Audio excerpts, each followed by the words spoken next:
بسم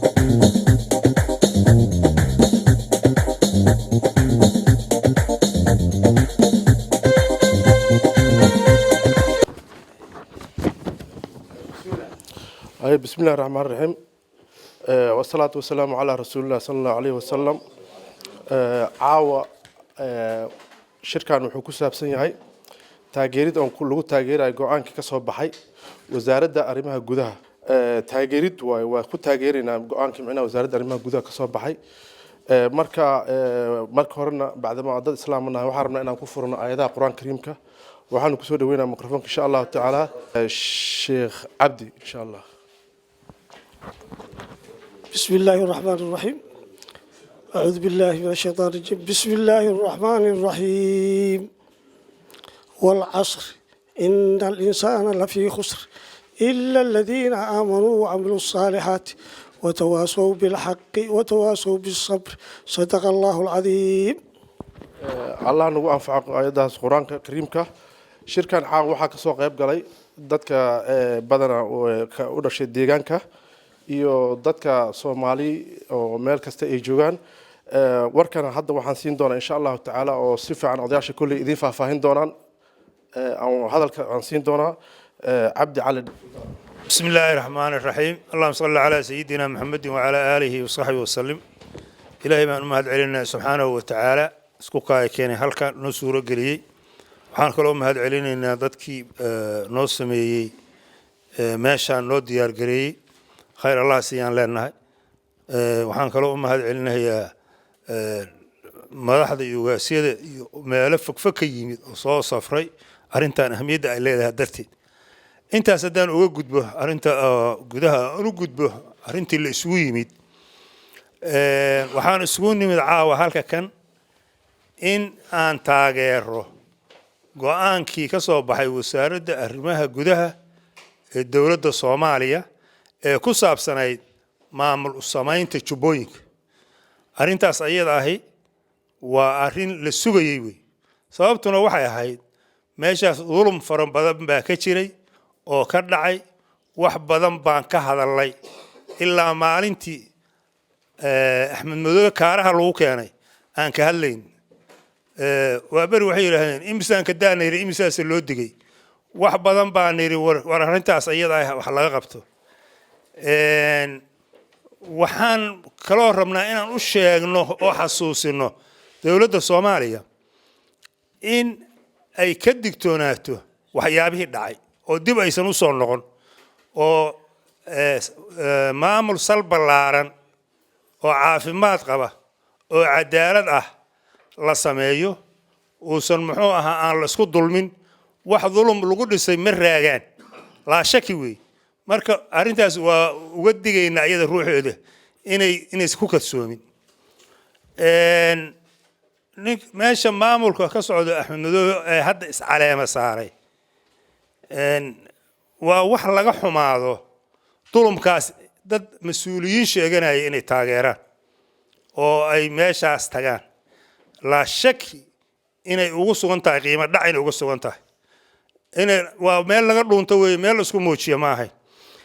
نيد ده وحكوا صار عليه أحمد مدوي مركي رجوت تجي اسمه قصلين السلام عليين أحمد مدوي وأوجيه قف كانوا ويمد إنه ظلم تاجره وأوجيه حتى مرقاتي ما قشة صوته هو قاعد وأوجيه قف كانوا وأوجيه حدنا لنا كلام مركان يستاهل kuwa kalena waxaan niyadooda ku soo dhacay waxay rabaan ha sheegaan Soomaali ma ku falayaan maadaama farmaajo iyo ka soo horjeedo ninka la yiraahdo ku xubayna qeyri Soomaalina ma rabo muxuu danka bali qastiga meesha ka muuqdo musawir ka muuqdo waa intaas kaliya dalka iyo dadka dambi bay ka galeen Ilaahay weynaa abuurtay dambi bay ka galeen sababtu waxa weeye dulum iyo cadaalad darro bay taageereen nimankaas intaasaan leeyahay waxaan u soo noqonayaa shacabka Soomaaliyeed baan u soo noqonayaa anugu madaxda ugu sareysa dan gaar ah kamalihi wax gaarana ima siiyaan laakiin anoo Ilaahay xaqii u hadlaya nama ay soo marin niman lamida nama soo marin say u shaqeynayaan habkay wax u wadaan sidoo ninka ragga waa cadow badan yahay sababta ay ku kasbadeen cadowga badanna saas weeye marka waxaan leeyahay shacabka Soomaaliyeed arrintaas ayada ah ku kalsoominina waa inaad doorataan mar kale 4 sano waxaan hubaa oo shaki uusan iga jirin 4 sano hadday soo laabtaan Soomaaliya inay Afrika oo dhan ka hormarayso la shaki weey kuwa gowsaha isku riiqaya raba inay dib noo celiyaan ee imaaraad adeegsanayo ee Kenya adeegsanayo oo diyaaradda ama toorka lahayn ku socda ka yeeli mayno una suuroomayso marnaba muxuu ahaa shacabka marqaati ka ah ilaahay baa u jeeda waan wada arkaynaa ummadan dib waa ka soo daashay dib dambe uma baahna Axmed Madoobe waa lagu qiimo dhacay isaguna waa iska tagaya la shaki weey inta soo hartay dawladda waxaan ka codsanaynaa waan ognahay inta aan sheegay baa jirta oo ah inaan nimankaasu wax walba ay u sameynayaan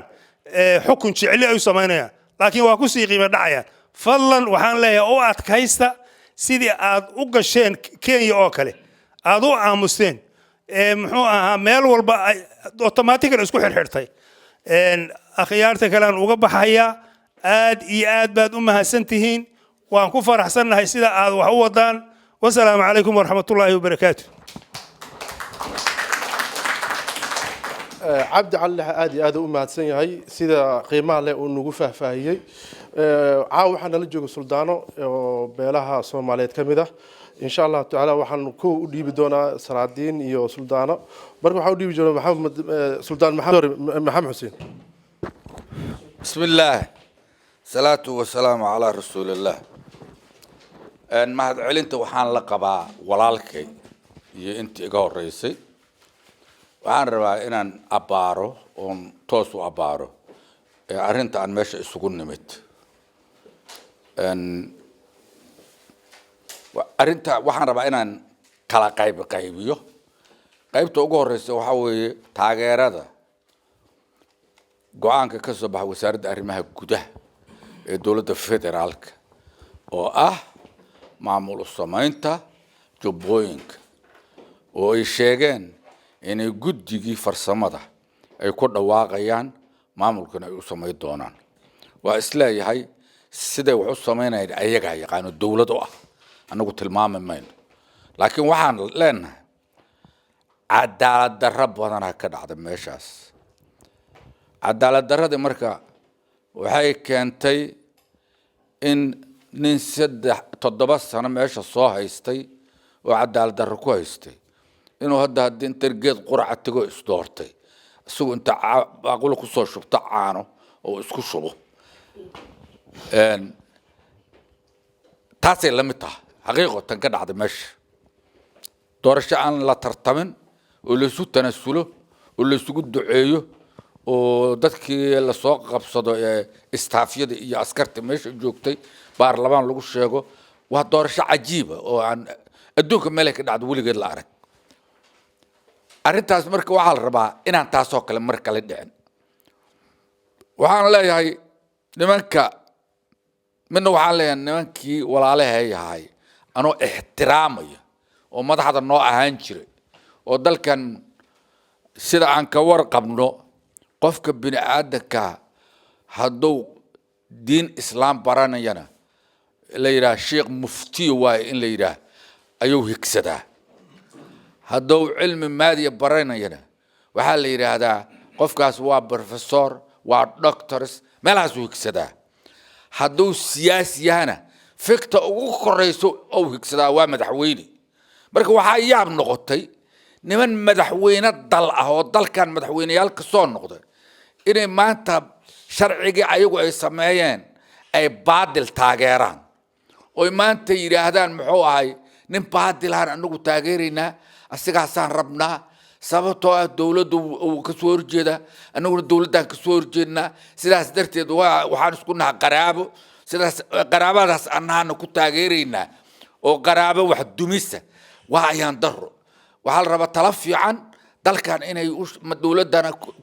ku haagaan oo meesha ka qalloocanta u sheegaan dadweynaha ay ayagu wacyi geliyaan dawladnimada ay dhisaan muxuu xataa hadday rajo kale leeyihiin iyadoo fiican oo meeshii meel ka sii fiican tagtay inay madax ka noqdaan wax laga raba intaasay ahayd laga waa waxaan isleeyahay aadaan uga xuma nin saaxiibkaa yahay oon aad u jeclahay oo sheekh shariif dhihi jiray oo aan islahay waa soo noqon doonaa maalin uun in hadda darajihiisa hoos u dhacday oo hoos sii dhacday waxaana ku keena damac waa mushkilo qoladaasna sidaasaan leeyahay dowladda ayaan rabaa inaan la hadlo dowladdu waxaa la rabaa waxa ay sheegayso inay marka hore ka fiirsato oo iyadoo ka fiirsatay oo meel dhigtay oo kama dambaysa inay dadweynaha maqashiiso waxa ay wado oysan iska soo boodin waxa ay maaragtay ay damac aragtaba ay maalintaas sidii dadka meelaha joogo kaleeto dowladdu go'aamada ay gaarto ay ku dhawaaqdo inay fulisaan rabnaa anagu wax kale kama rabno hadda meelo badan oo ugu begsanaha jira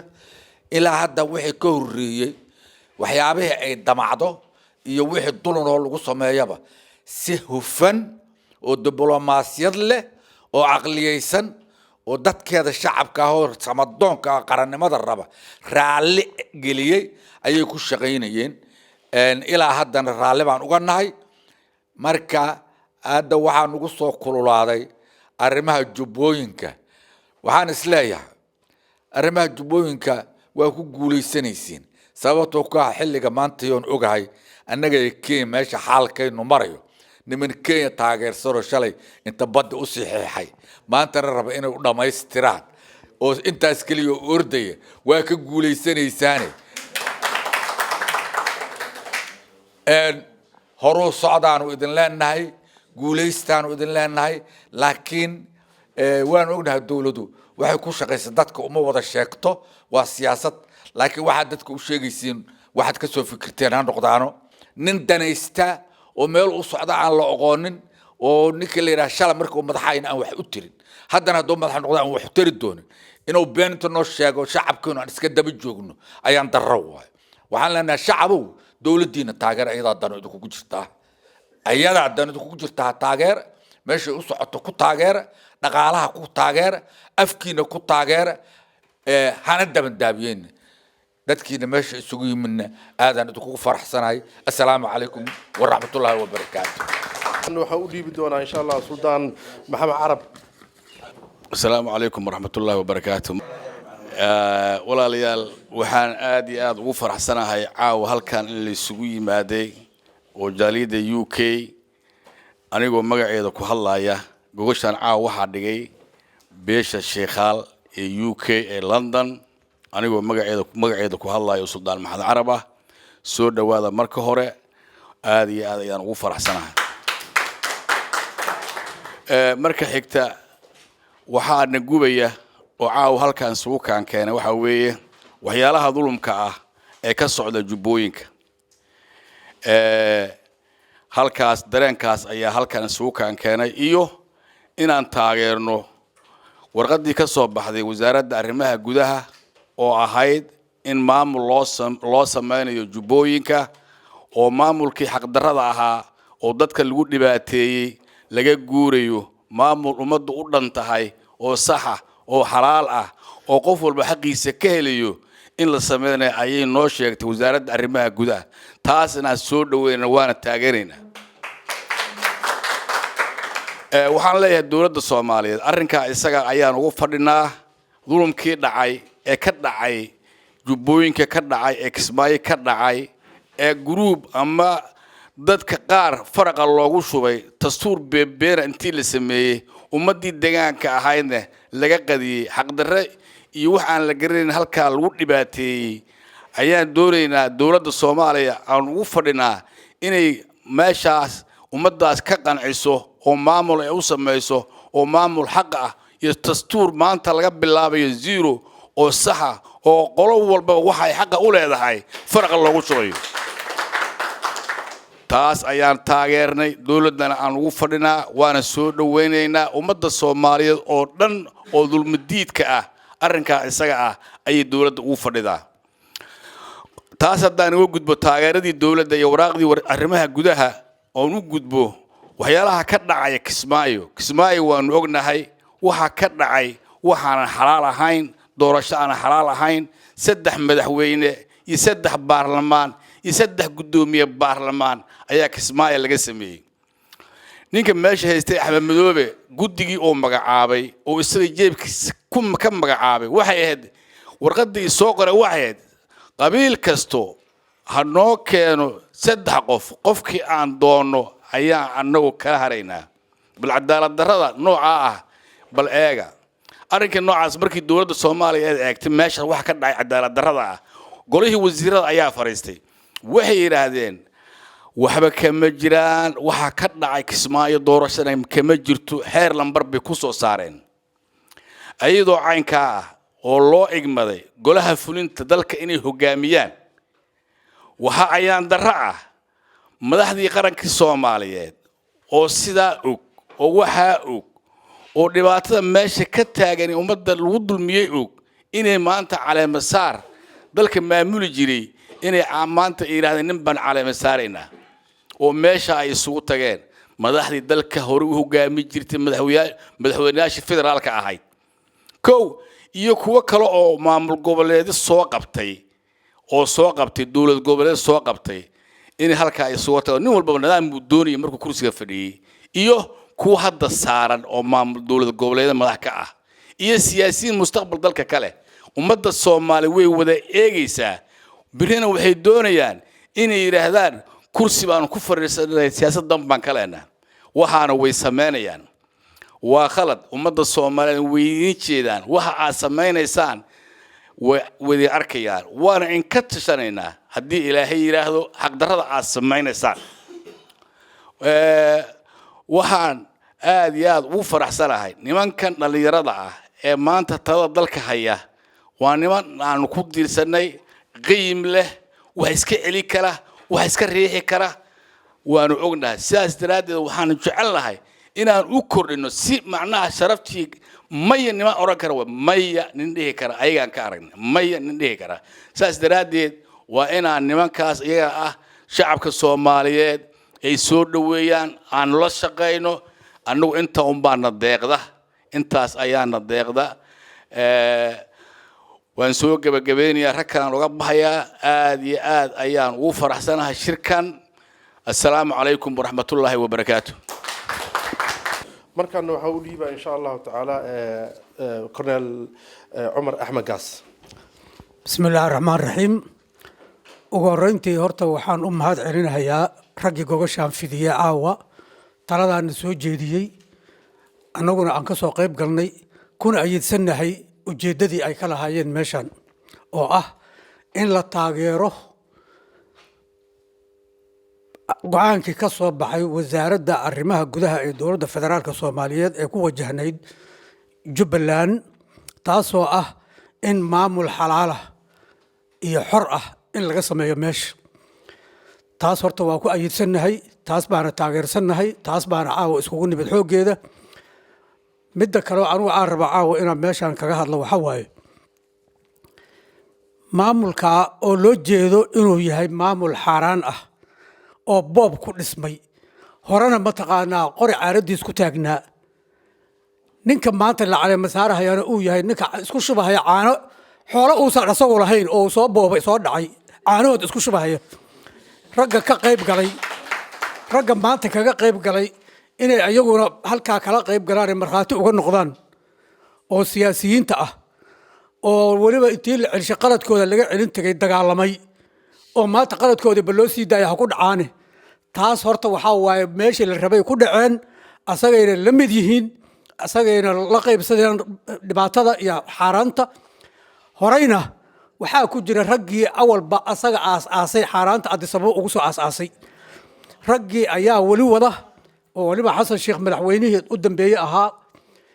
horeyna Addis-Ababa wuxuu ugu soo sameeyay inuu ku geeyo ku tago asagoo danaysanaya inuu Brussels ugala qayb galo asagoo watanin taas oo aan nina raalli uga ahayn nina raalli kaga ahayn nina u fasaxin nina la qabin ayuu ku aas-aasay dhowr jeer oo meesha tagayna wuxuu ku dhawaaqay in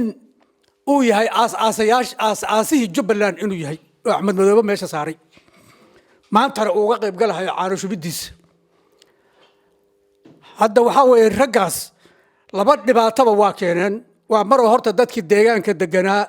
waxay u keeneen dhibaato cusub oo kuwa horeeto ka sii ballaaran ayagoo ku xumaynaya dadkii deegaanka iyo markaas dowladda federaalka ah oo maanta dhisan ku xumaynaya ku xumeeya isle laakiin subcadoodii iyo karaamadoodii ayay dhulka ku jiideen waxaan kaloo rabaa anigu inaan hal qodob kaleeto aad taabto waxaa la yidhi ninbaa wuxuu yidhi shaydaan maye wuxuu yidhi nin shiikha hadda ka hor nin baa dharbaaxay markuu dharbaaxay ayuu iska aamusay markaasaa xertiisi mid ka mid ahaa ninkii dharbaaxyo la gadiyey markaasuu wuxuu yidhi alla ilahi nijaas ulahow ayuu yidhi marka meeshaan waxaa taagan ninkan markuu meesha iscaleema saaray oo uu xukunka boobay oo 8 sano kadib uu soo fadhiistay oo dadkii deegaanka wax ka hortaga iyo wax qabanaya aan la arag horta dadkii dadka u xigay ayaa u soo baxay unsur akhaaka zaaliman oo madluuman la yiri nimanka maanta guleetay ku dhagan waa nimankii dad u xigay asaga waa nin la ordahaya seef aan daab lahayn si seeftaas loogu dhagana waa in afkeeda lagu dhagaa hadda tan ragga ku dhagi lahaa markii la waayey ragga maanta dad u xigay oo maanta ku dhagan kismaayo waxay u bareereen inay guleetay kula dhagaan seefti raggaasna horta waxaa leenahay hadday ka dhab tahay inay kismaayo cadaalad iyo xaq iyo ay u doonahayaan annagu waa soo dhawaynaynaa raggaasna ninkaana waxaa weeye waxaan leenahay arrintiisa ha noqoto mid dib loo fiirinayo mid wax ka jiraan maahane doorasho cusub dalka in laga rido haddaan laga ridinna nimankaan ordahaya oo maanta asaga dhiiri gelinaya waa niman u horseedahaya jubbaland in dagaal sokeeyo oo cusub uu ka dilaaco dib inuu uga dilaaco weligeedna aysan xasilin wasalaamu calaykum barnaamijka aad iyo aad u mahadsan yahay markaana waxaan u dhiibaa oo mikrofon kusoo dhaweynaa guray بسم الله الرحمن الرحيم الحمد لله رب العالمين والصلاة والسلام على رسول الله وصلى الله على سيدنا محمد marka hore waxaa mahad iskale ilaahay meesha suuqaana keenay waxaa kaloo mahad u sugnaatay raggii soo qaban qaabiya arrintan iyo programkan aadka u quruxda badan waxaan u malaynayaa caawa waxaa meesha la isugu yimid oo laga wada hadlayo waxaa waaye barnaamijkii ay wasaaradda arrimaha gudaha federaalka Soomaaliya ay jubbooyinka ka soo saartay arrinkaas waa taageeraynaa waa soo dhawaynaynaa waa arrin aad iyo aad muhiim u ah oo meesha ku jira waaye saan la socono jubbooyinka dulmi fara badan ka jira waayahanba wixii meeshaas ka dhacay wax laga sheekay kara maaha rag iga horeeyay oo salaadiin iyo khiyaarana waa ka hadleen waxa kaliya rabaa inaan axmedoobe aan xasuusino maalinta axmedoobe uu imaanayay jubbooyinka afayeenkiisa wuxuu ahaa seeraar ninka federaalka ugu jiray baarlamaanka oo miiska u garaacayo garabkiisa taagnayna wuxuu ahaa xidig labadoodina hadda waa laba madaxweyne iyo laba baarlamaan oo isaga ka soo horjeeda waaye marka waxa weeye haddii ay wax tarayso axmedoobe waxa uu sameeyay haddii wax fiican yihiin saaxiibadiis kama aysan tageen kamana soo horjeesteen meesha waxaa ku muuqata marka in meesha axmedoobe uu saxbo ku haynin arrintaas waa dhaleeceynayna waa ka soo horjeednaa waxaan u aragnaa nin isboqray iscaleema saaray isagu madaxweyne iska dhigay kuwa ugu tagayna dulmi ay ugu tageen meesha iyo mataqaanaa wax hadda aan raalli aan laga ahayn haddaan nahay dadka ka soo jeeda jubbooyinka caawa meeshaan iskugu yimid waxaan ka soo horjeednaa caleema saarka axmedoobe lagu caleema saarayo kismaayo waa xaqdarro ragga u tagay meeshaas xaqdarray ku tageen arrintaas ayaa rabnaa caawa inaan u sheegno dadweynaha Soomaaliyeed oo dhageysanaya ragga iyo caalamkaba ragga meeshaan ka soo qayb galana caawa u mahad celinaya kulligiin waad mahadsantihiin warkii waxaan ku soo gaabinayaa axmedoobe haskaga taga meesha salaam calaykum markaana waxaan rabaa inaan mikrofon kusoo dhaweeyo xasan xaaraan madaare بسم الله الرحمن الرحيم السلام عليكم ورحمة الله وبركاته سيدا ما أحمد أبها إيدن بيه أرتا أدبا وحاو تاجر با وسلامتين كل جين أنت جوجش سوق بن قابسي أنت كسوق بقشة كل جين أرتا هذا باتنتين أنا كان الدولة سو صارتي وزارة الدرم موجودة هاي سو صارتي waa go-aan lagu farxo waana taageersannahay iscali masaarka axmed madoobana haddii waqtigiisi waa dheeraad axmed madoobow 3 jeer haddaa soo noqotay cayb waaye isaga tag baan leeyahay waa mahadsantihiin aad iyo aad u mahadsan yahay markaana mikrofoonka waxaa u dhiibi doonaa halgamaaga weyn ee jubbooyinka maxamed dooro بسم الله الرحمن الرحيم السلام عليكم ورحمة الله وبركاته أخيرت شرفت له هل كان عاوح اسكو يمد أو محد علينا ورد بالشدة كلا دون دقن لندن جاليد هذا مقالة لندن سلاطين تا سياسيين تا قدياش إيسو حسين إني والله مصيرك وكفر السلام عليكم ورحمة الله وبركاته أنا وأبيش شغالة أو شركة دقني أو تاجرين الدولة فدرالك الصوماليات قانك إكسر صارت برعتك كياتي وتبرق دولك قبصة أولي أنا يوم كتاجنا هاي تي أي عاو تاجرينا دولة باتمت وحمقش وحركت فكرت للنيرة صومالي ده وحوشيجنا والدولة هلا شغال لمبرون أي لمبر 2 دولة ده ودقنين سنين أمريك هلا عبيس وعد استاذ صومالي محمدي دولة ده الشلي قالت كي أي قشي حسن قرقور مش أوتو لا أنت ذا قصوا عياره الشيخ شريف سوقنا هاي أنت نان أضياله ماشي فرد أكسفورد مركز هالك السياسة وجو كورس وجو أري ونقولي بلنك واكب شريفه وحي إلهي كاسي هذا حس الشيخ صومالي يفرولو رالله هذا أنت سيدون كأكاتو لأن يردان كاللحظة ودن كالله شقي ورعر يبض يطلب بالصومالي لقصه ويرري تات كان بدبادي كجران دولة وهذا سد حذان قفوط أنت لجرتو يحل دوان هذا ماشي كو حيرة ما أنت وضعتك إلى يكون قبره وشغنجرة وذي أقول معمول قبل الذي أهره وماشي وظف في الصومالية باباشي تلو وحوك مجران أحمد وحو كما ما هي مركي ود بيس خطبتي 3 weeks ago أنا ميد وتا سوقله أحمد وهذا ميد وتا بحيسة حد اسكتك لأن هذا أنا أنت سبق سوكو وحنك الدريا بيلها جبوينك حمر مامل كوكوسا مستي وذا الشركة أفرديو هلا تاجروا سومالي إذا خبينا قارنا سجاشن كيكودي الله نقولنا أحمد وإسكندر ميت كذا ولا نقولنا السلام عليكم إن شاء الله وحكوا سودي وين دونا على النور ديري على النور فريق بسم الله والحمد لله والصلاة والسلام على رسول الله اللهم صل على سيدنا محمد نورتا waa mahadsan yihiin odayaasha ka soo qayb galay shirka oo ka soo jeeda jubbooyinka gaar ahaan beesha Sheekhaal oo meesha fadhisa jubbooyinka waxaan ognahay waa meel aad loo wada leeyahay oo ummadda Soomaaliyeed oo dhan ku idishay haddana dadka Soomaaliyeed maanta waxa ka dhacay oo hadda doorashada ka dhacday mid ay raali ka wada yihiin maaha waxaan horta taageersanahay marka koobaad dawladda federaalka ee Soomaaliya wasaaradda arrimaha gudaha go'aanka ay ka qaadatay maamul u sameynta jubbooyinka wasaaradda arrimaha guduhu meelo badan bay hawl ka qabatay oo hadda ay ku jeedaa waad ogtihiin galmudug wasaaradda arrimaha gudaha gacanta ku haysa dawladda Soomaaliya oo maantay wadanka ka shaqeynaysa oo uu hogaaminayo Maxamed Cabdullaahi Farmaajo ra'iisul wasaarena ka yahay Xasan Cali Khayre waxaan ognahay 30 sano la soo dhaafay raggii maamulada soo hayay nimanka ugu qiimaha badan inay yihiin markaan fiirino arrimaha dibadda markaan fiirino arrimaha gudaha markaan fiirino go'aan ka qaadashada ay leeyihiin inay maaragtay dawladnimada statementiga qaabka ay u sameynayaan markaan fiirino wixina soo maray waa wada ognahay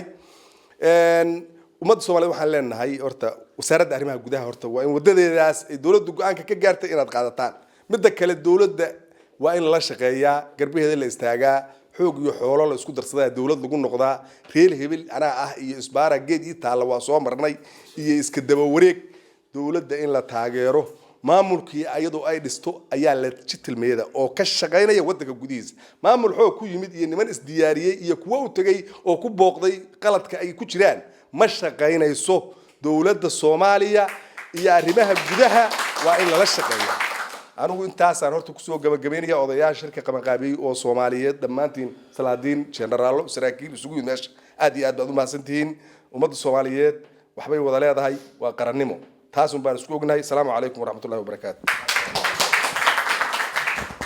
على النور أدي أدي ما تسني هاي مركان نحن كسود وينا ميكروفون اسمع حسن بسم الله صلى الله عليه وسلم انت ماشي تميد waa salaamaya oo caawi gogashan ka soo qayb gashay dhammaantiin waa mahadsantihiin waxaan leedahay intii ugu horeysa hadalka dhamaysay waxaana lagu hadlay waxay ahayd oo aan meesha caawa isugu nimid taageerada arrimaha gudaha inaan taageero hadalka jubbooyinka ay ka sameeyeen hadalkaas oo ahaa Axmed Madoobe in loo sameeyo Axmed Madoobe la yiraahdo iska tag Axmed waa ku aragnay sidee sana meeshan soo fadhiday jubbooyinku in mudaahbay dibaato soo qabtay jubbada hoose Kismaayo haddana wixii dibkii la soo maray Axmed Madoobe baa sii dhameystiray 8 sano waxay soo martay oo halaaga oo dhiba oo dadkii lagu barakiciyay dadkii lagu dilay dadkii hantidii iyo xoolihii iyo beerahoodii lagu xalaalaystay xoolahoodii lagu xalaalaystay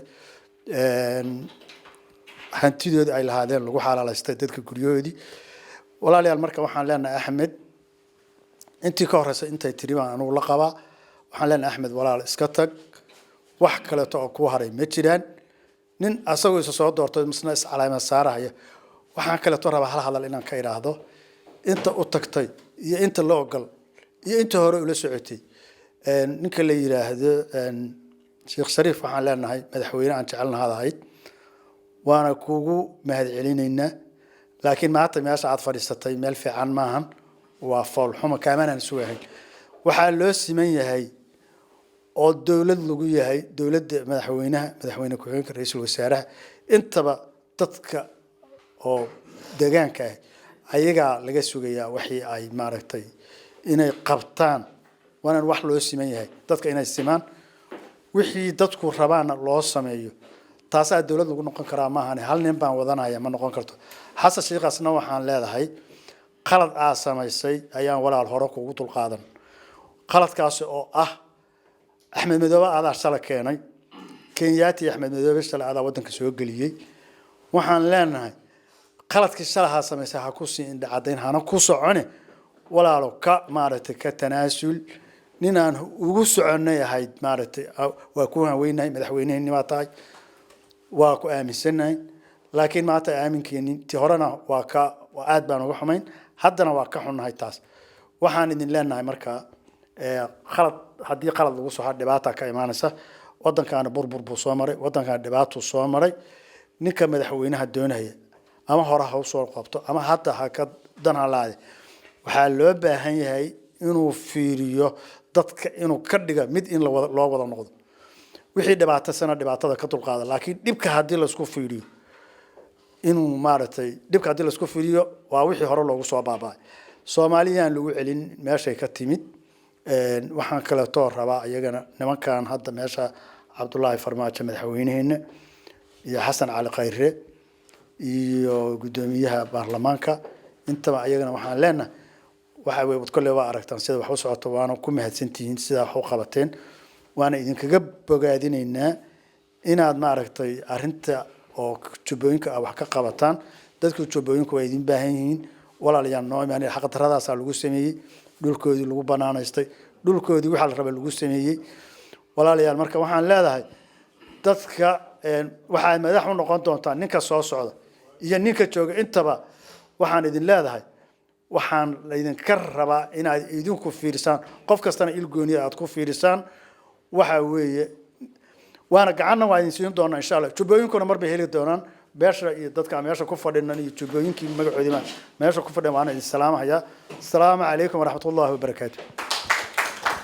عبدي بسم الله الرحمن الرحيم الحمد لله رب العالمين وصلى الله على نبينا محمد وعلى آله وصحبه وسلم waxaan nahay dad muslimiin ah ficil kasta oo aan ku dhaqaaqayno waa inuu ku salaysnaadaa diinta islaamka ilaahay wuxuu yidhi asagoo la hadlaya dadka mu'miniinta ah yaa ayuha aladiina aamanuu adiicu llaha wa adiicu rasuula wa ulil amri minkum dadka ilaahay iyo rasuulkiisa rumeeyow adiicu llaha ilaahay adeeca wa adiicu rasuula rasuulkana adeeca wa ulul amri minkum ragga idinkugu dhiibay talada adeeca marka haddii aadan intaas aadan samayn waxaa weeye aayaddaasa been waayo waxaa ka dhalanaya ayaa baa ka daran waayo hadda nimankan uma muuqato ayaga wax u muuqdo farmaajo iyo u muuqda laakiin waxa ka darana ka dhalanaya oo maxay leeyihiin hal rido uma muuqato marka nimankan waxaan dhihi lahaa ilaahay aayad kale wuxuu ku yidhi walaa yajrimannakum shana'aanu qowmin calaa an laa tacdiluu yaysan idinku xambaarin shana'aanu qowmin cara a u qabtaan qolo darteed inaad ka leexataan xagga inaad ka leexataan marka maanta haddii farmaajo idiin muuqdo farmaajo dartiis inaad xagga uga leexataan oo aad baadil taageertaan idinkuma ah waayo farmaajo waa yimid wuu tegayaa laakiin waa inaad ilaaliso madaxtinimo madax banaanida waddankaada haddii aad ka soo horjeesato qoladii lagu yiri adeec oo ilaahay uu kugu amray amar waa hade yaa ayuha adiicu llah wa adiicu ulul amri minkum amar waay ilaaha ku amray marka haddii aad maanta ka leexato haddee nin aayadda qur-aan beeniyey aad ka mid tahay nin aayadda qur-aanka beeniyey haddii aadan adeecin ulul amriga oo adigu ninka ulul amriga waxa lagu ridi kara keliya oo looga soo horjeesan karo waxaa weeye inuu yiraahdo macsi faro oo yiraahdo lama dukan karo lama soomi karo marka ilaa ayad kale ilaahay wuxuu ku yiri laa khayra fi kathiirin min najwaahum ilaa man amara bisadaqatin oo macruufin oo islaahin bayna nas dadku meesha markay iskugu yimaadaan saddexda waxyaabood wixii aan ahayn waxba kama jiraan ilaa man amara bisadaqatin waxaa la iskugu yimid masalan in sadaqa aruurto waa ko oo macruufin in macruuf la isfaro oo la yiraahdo sida hadda aan iskugu nimid oo macruuf oo islaahin bayna nas amba dadaa la heshiisiinaya marka dadka xagga iskugu tagay kismaayo iskugu tagay saddexdaas midkoodna ma ah hadda meeshaas macruufna ma farhayaan sadaqana macruufna sognahay dadna ma maslaxayaan marna hal mar waxaan u dhiibi doonaa Sheekh Cali بسم الله الرحمن الرحيم الحمد لله رب العالمين والصلاة والسلام على حبيبنا محمد وآله وصحبه ومن تبعهم بهديه وعمل بسنته إلى يوم الدين وبعد والسلام يا أدي هذا ماشي سوي يمد ونوع والبله وأدم هذه السلام يا وحن بقادين يا وحنا أكسن وسقوط مادين أنا أنت بدنا كمان قريب قالوا مالها وحياها هو هاي دتك سوي مادان هو هاي كمان قريب قالوا لكن مركزان وكلته هاي waa mudan tahay in laga qayb galo maxaa yeelay waa wanaag la isugu yimid waxa weeyaan dawladda la taageero oo aan u arko wax fiican aanu de kamid maahi dadka dawladda aadka u taageera kamid maahi dadka mucaaradana kamid maahi markay wax fiican sameysana waa ku taageera markay wax sameysana waa ku mucaarada waxyaabaha hadda la isugu yimid waxay kamid tahay wax fiican oo ay sameynayso in lagu taageero taasina waa mudan tahay maxaa yeelay dawladda qof walba oo Soomaali ah ayaa ay matalaysaa wixii wanaagsan bay ku matalaysaa of course wixii xun naguma matasho qaybna kaga noqon mayno laakiin wixii horumar ah oo wanaag ah oo ay sameynayaan aad iyo aad baan ugu bogaadinaynaa waana ku taageerinaa khaasatan umuraha khaarijiga ah waxyaabaha oo wasaaradda arrimaha dibadda ay samayso aad ay u fiican yihiin waa la dhaleeceeyaa arrimaha gudaha aad iyo aad baa loo duraa muxuu ahaay dad badanaa dhaleeceeya laakiin dadka dhaleecaynaya qayb ay isugu jiraan qayb waxay u dhaleecaynayaan dantooda ay ka waayeen oo khaaska u ah bay ka waayeen sida nimanka haatan u hulaalay meesha la yiraahdo kismaayo wada tagay iyagoo dan khaas ah sameynaya qaybna waxay u mucaaradaa dan muxuu ahaaye aan khaas weeye laakiin waa dan yacni noloshooda khusaysa ee dan siyaasadeed ma ahan marka waxa weeye waa iska jira arrinta noocaas oo kale ah hawsha hadda ay sameynayaan oo la yiraahdo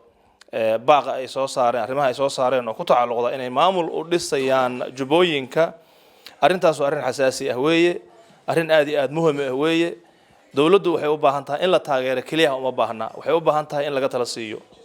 sida ay wax u dhisayaan in laga tala siiyo bay u baahan tahay waxa laga yaabaa ayagu inay gudaha ku jiraan oo ay ajandooyin leeyihiin oo ay wada u jeexan tahay maadaama gudaha ay joogaan wadana ay u jeexan tahay waxaa ka arkid og dadka banaanka jooga oo microscope-ka haysta waxay ka og yihiin dadka gudaha ku jira maxaa yeelay marka adu wax sameynaysa khaladkaaga waxa arki kara qofka banaanka ka jira marka dadka iyaga banaanka jooga waxaan leenahay inaan niraaho saxan dawladuna halkaas ay ka dhageysto dadkeeda of course dawladdu anagu raciyadeedii baan nahay iyaduna dawladda ay noo tahay ha xumaato ha noo samaato kollay dadkeedii baan nahay marka waxaan leenahay inaan tala bixino oo tala siino waxyaabaha ugu muhiimsan oo talada laga siinaya waxa weeye arrinta hadda taabanaysa jubbooyinka waxaa ka dhacay waxyaabo aad u xun waxaa ka dhacay saddex shay oo diinta islaamkana ku xun bani aadamnimadana ku xun soomaalinimadana ku xun baa ka dhacday ilaahay subxaanahu wa tacaala ma ogola in dad lagu xadgudbo oo inta la dul yimaado la barakiciyo oo qolo lagu bedelo oo inta si jaa'irnimo la isku xukumo oo qof hantidiisa laga qaato waxaas oo dhan ilaahay ma ogola subxaanahu wa tacaala diinta islaamka waa mamnuucday waxaas waa ka dhaceen meesha la yiraahdo Kismaayo jubbooyinka hadda waxaan iska leenahay Jubbaland iyo waxaas iska leenahay waa Kismaayo bis wax kale ma jirto dhulka inta badan shabaab haysta qaybna halkaas uu jira Kenya haysata Kismaayo weeye waxa lafteedu ay Kenya ka taliso marka waxa weeye waxa ay ka dhacday dhibaatada ka dhacday oo xadgudubka ka dhacay oo diinta ka soo horjeeda waxa weeyaan waa Kismaayo taas waxa weeye waa ka dhacday waxa kale oo ka dhacay Soomaaliyeed wax ku xun dad Soomaali ah oo Soomaaliyeed ayaa waxay taageereen dawlad ajnabi ah oo aan darisnahay oo ku soo xadgudubtay Soomaalinimada iyo jiritaanka iyo waxa la yiraahdo sovereignty-ga yacni lahaanshaha wadaneed ay ku soo xadgudubtay markaas ku taageereen waa ku taageereen dad ay garabsanaysa dawladda Kenya marka akhrisiin social media ay isticmaalaan amba hadallada dadka Kenyaatiga ah ay ku hadlayaan ay garanaysiin waxay Kenya rabto iyo dadka ay adeegsanayso waxa weeye dad يعني كالكلاب اي عمل او وحي لسيه او وهلينيه وي نوعاas oo kala dad ah bay isticmaalaysaa waxa kamid ah nimanka hadda meesha ku wada ururay kulligood dadkaas isticmaalaysaa waxaad arkaysaa hatta يعني horay inay uga mid ahaayeen waxa garanaysaa Axmed Madoobe meesha saddex mar buu ku soo laabtay markii saddexaad weey hadda saddexda mar uu ku soo laabtay labada mar oo hore waxa madaxweynayaal ahaa Shariif iyo Xasan Sheekh madaxweynayaal ahaa labadoodaba waxay asixiyeen oo ay ogolaadeen hatta baarlamaanka Soomaaliya oo jira markaas wuxuu diiday hadda marka tagida meesha ay tagayaan xaaraantoodii hore bacriminayaan wax kala ma garanaysaa marka meesha waxay isugu yimideen waxa weeyaan wax qarannimada Soomaaliya ka soo horjeeda way ka sokow dadnimada iyo bani'aadanimada ka soka in dawlad kugu soo duushay oo dhulkaaga iyo biyahaaga iyo hawadaada ku xadgudbaysa inaad u tagtid adoo wadankii matalaya waxay ku tusinaysaa inaadan Soomaalinimada qolofka ah ka tahay sida ninkan Kenyaatiga ah oo baarlamaanka aqlabiyadda haysta oo Kenyaatiga ah laakiin Soomaaliga ah suusan Soomaali u ahaynin laakiin hadduu muuqdo af Soomaaliya ku hadlaya ee Soomaali ah uu u yahay barra aad ducaale suusan Soomaali u ahayn bay u yihiin Axmed Madoobe Xasan Sheekh ninkii madaxweynaha ahaado wuxuu sameeyay oo raali ka noqday oo uu saxiixay Uhuru Kenyatta wuxuu rabo ma garanaysaa qof alla anu dawladda ma taageersan ogada markaas uu hadlayo Soomaalinimada ka taageersanahay yani waxaan diidayaa wax alla iyo wixii sovereignty-ga Soomaalinimada ka hor yimaada ma ogoli marka waxa weeye dadka waxaas ay ku dhaqmeen arrintaas marka haddaan farmaajo aad u nacabahay haddaan khayr aad u nacabahay maamulkooda nadaafkooda haddaan nacabahay waxaan ku khasban inaad taageero marka waxaas oo kala arko maxaa yeelay waxa jira aan wada leenahay waxaan wada leenahay sovereignty-ga nationhood-ka Soomaalinimada wada leenahay cidda ku soo xadgudubta aniga iyo asagana kala saari mayso marka waa wada leenahay saa darteed arrintaasna meesha waa ka dhacday waxaa kaloo ka dhacday arrin insaaniyadda ku xun bani aadanimada caadiga ah arrin ku xun sharciga yani yeelkiis oo dad sharciga islaamka ku tuntay inay insaaniyad aysan ilaalinayn waad arkaysaa ma ogtahay insaaniyadda waxa weeye gaalada aan la joogno anagu waxaan la joognaa dad samaysta nidaam ay ku kala dambeeyaan samaystay oo aan isku xadgudbaynin islaam ma aha meeshaana joognaa waxaan ku joognaa nabad waxaan ku joognaa amni cabsan mayno banaanka u baxaya waa lugeynaya xafadeedaan ku tagaya gaaraan wadanaya ma baqayo insaaniyadda waxa ku xun ee samaynaya waxa weeye markaa kismaayo duyuuradda ka soo degtid waa lagu raadsanaya heebtaada lagu raadsanaya haddii aad tahay qof heeb kale ah oo dadka meesha ka taliya aadan haynin waa lagu qabanayaa ilaa laga ogaado inaad tahay qof taageersan wax meesha ka jira kismaayo waxaa ku noolaa kartaa oo joogi kartaa inta kalamaba ahe haddaa axmed oo taageersan tahay bas taasna waa wax fool xun waxa kaloo aan rabay inaan baraarujiyo waxa weeye waxa laga soo horjeeda oo xun oo meesha ka dhacay axmed madoobe ninuu ka yahay axmed madoobe xasan sheekh shariif ragga kale oo macnee siyaasadda soomaaliya danta kale ee u saxiixay dowladda soomaaliya u saxiixay dowladda kenya u saxiixay ragay ka yihiin nidaamka meesha laga dhisay oo la raba in haddana dib loo soo celiyo weeye waxa la raba in farta lagu muuqo oo dowladdana lagala taliyo dowladda waxay mudan tahay in loo sheego la yidhaahdo dastuurkaas meesha ka jira kenya iska leh dastuur soomaali ma aha jiristaan waxaas wax jira maaha waa in la sameeyaa dastuur ay soomaalida leedahay soomaalida meesha degan u dhaxeeya soomaalidu haddii xataa axmed madoobe eeg hadduu isticmaali lahaa awood u raba ha isticmaalo dadka meesha degan hadduu cadaalad u samayn lahaa oo qofna uusan qofka kale dusha ka fuuri lahayn waa taageeri lahaa aniga waa nin soomaaliya waay iyo soomaalinimadan ud ku xadgudbi lahayn labadaas haddii laga heli lahaa qabiilkayga hadduu rabo meel ha saaro wax iga galay male labadaas hadduu samayn lahaa laakiin wuxuu sameeyey dadka meesha joog ku tuntay ciidan oo liyo boliis oo ka cararay Ethiopia oo ciidan ka dhigtay markaas Soomaalida jagada ka saaray soo ma aha Kenya qaybo u dhiibay labada marka waa Ethiopian Kenyaati ah oo Soomaali haysto sadarteed wuxuu mudan yahay nidaamka meesha ka jira in lala diriro axmed madoobe iska baxaya nidaamka meesha ka jira dastuurka meesha ka jira qaabka loo yeegleelay in lala diriro dawladda laga tala siiyo hadda baaqa ay soo dirtay aysan samaynin wixii hore u jiray axmed madoobe ka qaadaya ku kala ku suraya inaysan dhihinin oo ay tiraahdo waxaan waa khaldan yihiin dadka waa isku keenaynaa Soomaalida meesha wada degtaa isku timaado wax ay ku raali yihiin oo iyagu ay wada samaysteen ha samaystaan saasaana ay nabad ku imanaysaa arrintaas marka dawladdu muhiim in la gaarsiiyo inaysan axmed madoobe bixiyay ku kala yani sida hadda ay qolada taas weeyaa insha Allah waa salaamaya waana idinka raali gelinayaa